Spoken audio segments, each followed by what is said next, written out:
Let's begin our journey at the very beginning, from the time when history was just learning to walk. China, during the era of the first emperor, Qin Shi Huang, a man who not only unified the country and began the Great Wall, but was also, according to rumors, obsessed with a single idea: eternal life. Sounds like a fairy tale, doesn't it? But sometimes fairy tales are based on a very harsh reality. Imagine his court, thousands of courtiers, sages, warriors, and an entire army of alchemists. These fellows, instead of just sitting and meditating, were trying to invent an elixir of immortality. The recipes, according to the records, were outlandish and, frankly, deadly. The main ingredient was often mercury. Yes, the very same substance that slowly but surely drives one mad. There were also rare minerals, sometimes poisonous, and of course, experimental material. Slaves, prisoners, and sometimes even particularly curious courtiers were given these concoctions to drink in the hope that immortality was just around the corner, just a little bit closer. Most, of course, achieved nothing but an agonizing death. But here is what's interesting. In old, barely preserved chronicles,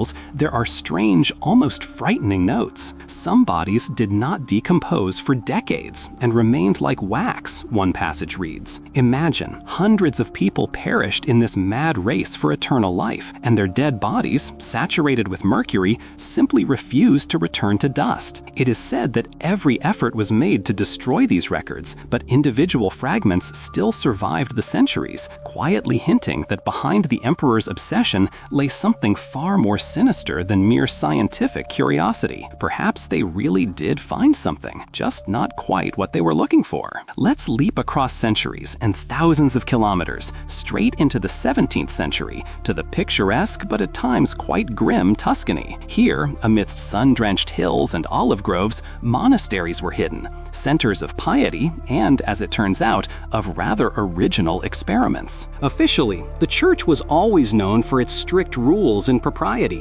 But even within holy walls, things sometimes happened that would make one nervously finger their rosary beads. In some monasteries, if one believes less than official sources, experiments were conducted involving the embalming of living people. Yes, you heard that correctly. The so-called heretics served as test subjects, monks who had strayed from the true path, or simply those who had fallen out of favor. They were walled up in special chambers and injected with special mixtures of herbs, resins, and oils, a kind of recipe for preserving the body. The purpose was vague, perhaps to preserve them as a cautionary tale, or to test the limits of human existence, or maybe even to obtain sacred relics without the usual complications. The result, according to the same rumors, was astonishing. Years later, when the chambers were opened, the bodies were found almost incorruptible, with frozen faces, as if they were statues. These human mannequins looked as though their last breath had been captured in time. Ironically, the official church categorically denies the existence of such practices, which is, of course, to be expected. But every now and then, information slips out about sealed crypts in some old monasteries,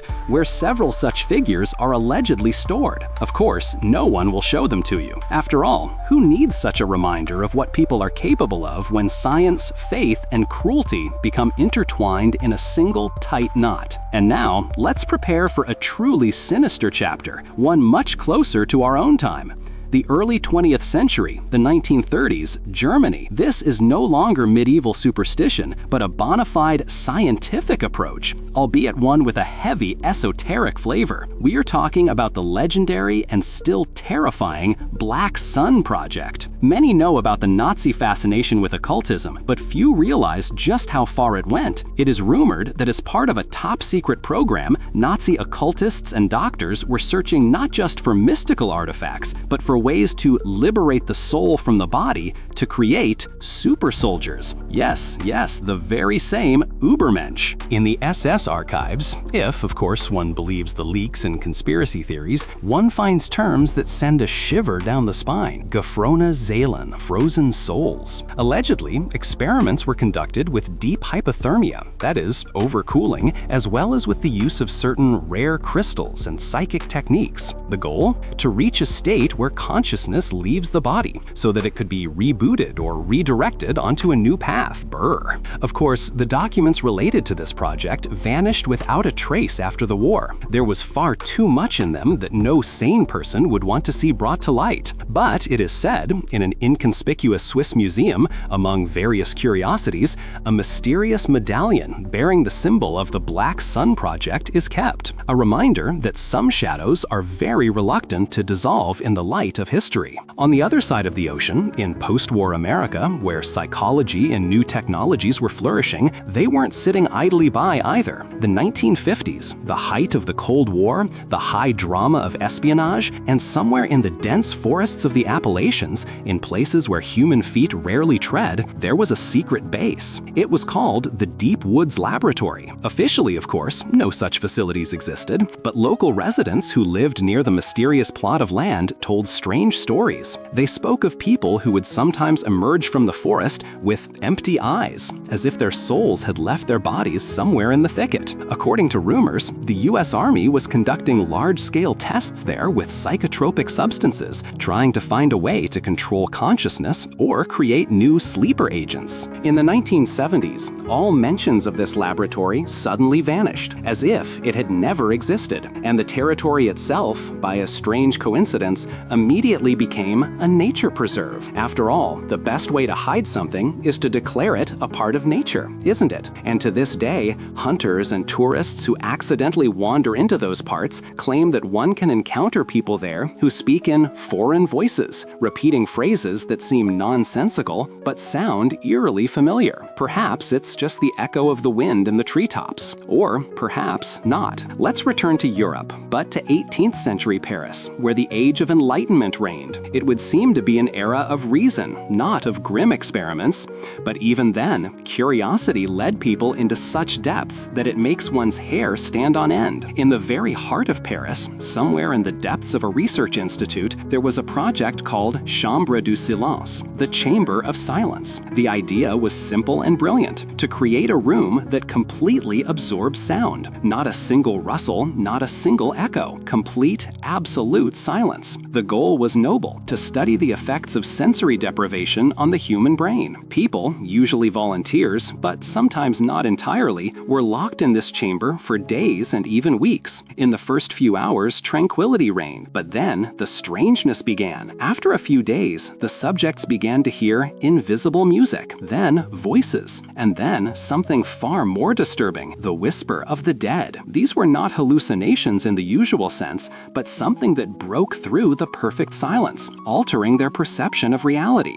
One of the reports that leaked out ended with the chilling words, "The subject refused to speak in human language." Imagine, a person who spent time in absolute silence forgot how to speak. Or maybe they simply grew bored of communicating in our language, which is far too loud. The chamber disappeared during the revolution, as if it had never existed. But the blueprints, it is said, are still kept in the private collections of particularly avid collectors. And who knows, maybe somewhere in the world, someone is trying to recreate that perfect silence right now. Once again to the height of the Cold War, this time to the most remote wilderness, beneath the ice of Greenland, a place where nature itself is already an experiment on the human spirit. In the 1960s, a secret scientific base was built there, deep beneath the ice, officially for meteorological research. Unofficially, well, this is where the real horror begins. According to rumors, experiments on humans were conducted at this phantom station under conditions of perpetual darkness and isolation. The goal? To study the influence of extreme conditions on the psyche, endurance, and possibly the formation of certain new abilities. After all, what does constant darkness, cold, and the awareness that you are trapped for kilometers under the ice do to a person?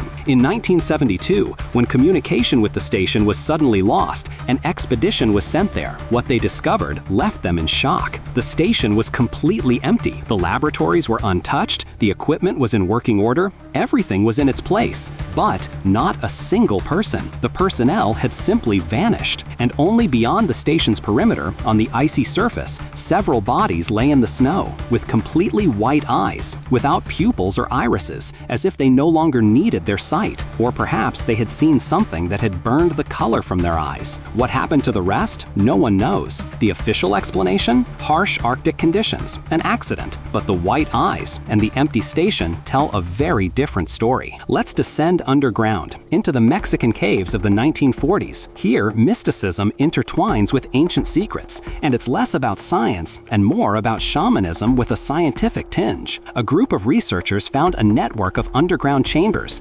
adorned with ancient frescoes depicting something very unusual. Instead of simply documenting their findings, the researchers decided to go further. Inside these caves, they began to conduct experiments with hallucinogenic cacti, the very ones local shamans had used for centuries to enter altered states of consciousness. The goal was to understand what the ancients saw when they created their frescoes. The participants in these experiments, under the influence of the cacti, claimed to have seen faceless people, entities that emerged from the cave walls and taught them an unknown language. Not just a set of sounds, but a complete system of communication, which they later tried to reproduce. Creepy, isn't it? All the diaries from this expedition were later classified, and the caves themselves were officially declared collapsed. No further research, no explanations. They just suddenly collapsed. Very convenient. And who knows, maybe the faceless people still dwell there in the darkness, waiting for someone to dare to peek into their world again and learn their silent language. And to conclude our journey through the dark corners of history, let's return to the very beginning, to ancient Rome, the empire that gave us laws, roads, and rather strange medical practices. You have probably heard that the blood of gladiators was considered a powerful remedy. According to some chronicles, Roman doctors gave people with epilepsy the fresh blood of fallen gladiators to drink, believing it would transfer their strength and cure the disease. It sounds wild, but in those times, it was considered normal. But in a number of other, more obscure records,